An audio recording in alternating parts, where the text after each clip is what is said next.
Hey everyone, I'm back with my official review of WrestleMania 26. As you know, I was doing a lot of live a lot of videos after the matches took place, telling you who won and all that. So overall, it was definitely a great WrestleMania. It was way better than last year. Let's put it that way. And it was also the first official live WrestleMania that I had recorded onto DVD right here. Right here without no problem whatsoever. As you can see, I marked live on there because it's the live one, not the encore. And overall, it was just a great WrestleMania. I mean, all the matches were just tremendous. The tag team title match was a good opener. The triple threat was definitely a great triple threat. Well, it was okay, you know. We all predicted what was going to happen, and it did. I'll be honest with you. I think a lot of people, the first two matches people predicted, had a feeling who was going to win those and what was going to happen in them. The Money in the Bank match, which came on third. No one. I mean, the two superstars that the fans were predicting were going to win, were going to be Christian and Drew McIntyre. That did not happen. Instead, Jack Swagger ends up winning the Money in the Bank. So I guess WWE is still pushing Jack Swagger to be the next Kurt Angle. But a great match back and forth. I mean, Evan Bourne did a shooting star press off a ladder, not off the top of a ladder, but off a ladder. That was like balanced between the ropes, the ring ropes, and another ladder. Just great moments back and forth.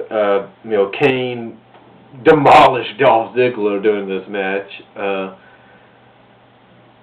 But just great back and forth stuff. And, it was kind of funny to me, though. I don't know if anybody else noticed this, but it almost seemed like to me that the briefcase was kind of being pulled up a little bit during the match. Like, because I was thinking, wait a minute, because I was looking at this and I'm thinking, wait a minute, is the briefcase getting pulled up or something? Because I was thinking if that was the case, then obviously we knew who would win if that was the case. I mean, it would have been Drew McIntyre, because what was going through my mind is, wait a minute, it looks like it's getting pulled up, and my thought was, oh, just bet me Drew gets up to the top and it's going to get lowered eventually towards the closing, but that didn't happen. But it looked like it was getting pulled up a little bit, so. But Jack Swagger does win Money in the Bank, and I don't know when he's going to cash it in, so we'll find out. Next match of the night, Triple H and Sheamus. Like I mentioned at the end, my video at the end of that match, Triple H ended up winning. Great back and forth match. Sheamus, despite how you feel about him, did bring his A game. So let's see if this is going to propel him into more main event status later on down the road. Then the next match, CM Punk versus Rey Mysterio. If Rey loses, he would have to join the Straight Edge Society. As I mentioned on my video at the end of that match, Rey won, and the reason he won is because if you think for 1 second WWE is going to allow one of their superstars that they're using to target the young kids of the WWE universe, if you think they're going to have him be part of a Straight Edge Society, and I love King's reference here, that's like a Charlie Manson kind of deal, then think again. You know what I'm saying? So yeah, Ray ended up winning that. Then we had Bret Hart and Vince McMahon, no holds barred. Bret Hart, basically, Vince actually thought he was going to screw Bret by buying off the Hart family to help him, win this match. But Bret basically said, hey, my family told me what you tried to do, and they decided they're just going to take your money and watch me beat the hell out of you. And that's what happened. The Hart family took Vince's money, and they just watch Bret beat the hell out of Vince. And, Hart Dynasty, DH, Tyson and Natalia, I should say, I guess became baby faces now, during this match. I don't know, so. But Bret Hart does end up winning the match against Vince McMahon and finally putting some closure to the Montreal deal. And then, of course, what do we have after that? Oh, yeah, we had the World Heavyweight title match. Jericho ended up winning that by having Edge bump into the referee and then hitting him with the title belt and then a second code breaker.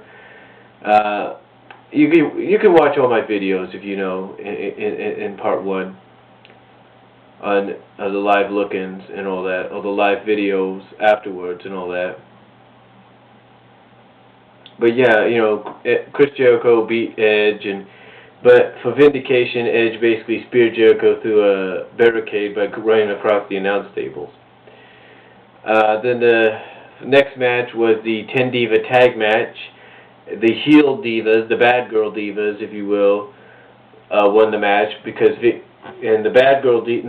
heel divas were consisted of Vicky Guerrero, Michelle McCool, Maurice, Alicia Fox, and Layla, and they basically beat the team of Beth Phoenix, Mickie James, Gail Kim, Kelly Kelly, and Eve. So I guess WWE had to put the divas in a match somehow, and that's how they did it.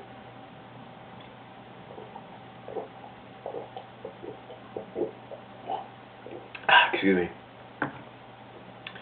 But yeah, the heel divas ended up winning that match because Vicky Guerrero hit a hog splash, which I guess is her tribute to her late husband, because she did the shake and the pointing up and all that. So, but yeah, Vicky ends up winning the match for her team, pinning Kelly Kelly.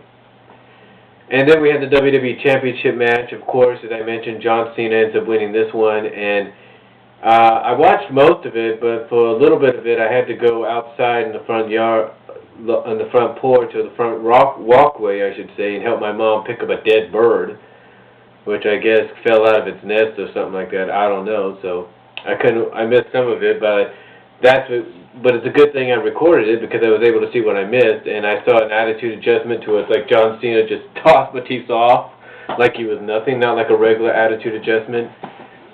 But yeah, John Cena, and then he does a 5-knuckle shuffle off the top rope, but John Cena does win by submission, causing Batista to tap out to the STFU. And John Cena is now a 9-time WWE champion. And then, of course, the match that everybody was hoping was going to close it out, Undertaker, Shawn Michaels, one-on-one, career versus streak. I believe the reason WWE did it this way is because they knew no one would, because they probably looked back at last year's and realized that no one could follow what that match was, so let's just put it on last. So this year, let's put it on last. And that's what they did, and you know, you had just counters for counters, moments for moments. You had choke slams, tombstones, last rides, sweet chin music. And the moment that really got me is when Shawn Michaels did a moonsault onto the announce table, onto the Undertaker, and that was like one of those awesome moments because it looked like Undertaker messed up his leg or something. But in the end, Undertaker did end up beating Shawn Michaels, hit him with the tombstone, after Shawn Michaels would not stay down, when Undertaker told him stay down and just get it over with, but he said no, and he basically said did this for like the second time towards the end. I mean, at the beginning he did it, and then towards the end he did it, and then he slapped the Undertaker like that, and I think that just woke Undertaker up to the point that he's like, okay, you know, you don't listen. Bam! You know, hits him with a massive tombstone. Doesn't do it regularly. He jumps up midair and hits it. And that's the end of the match. And Shawn Michaels' career is over. Undertaker's 18-0. And I don't know if WWE is going to have Shawn do what Mick Foley did back when he retired. I don't really know. But as a fan, excuse me for a second. Okay, I got enough time. Checking my time there. But as a fan, I am privileged to say I saw Shawn Michaels in person at New Year's Revolution back in 2006, I believe, 2007 actually. I was glad I saw him then. I saw him in Topeka, Kansas live, so I'm always going to take those memories with me. And as a fan, I have the DX chair from New Year's Revolution 2007.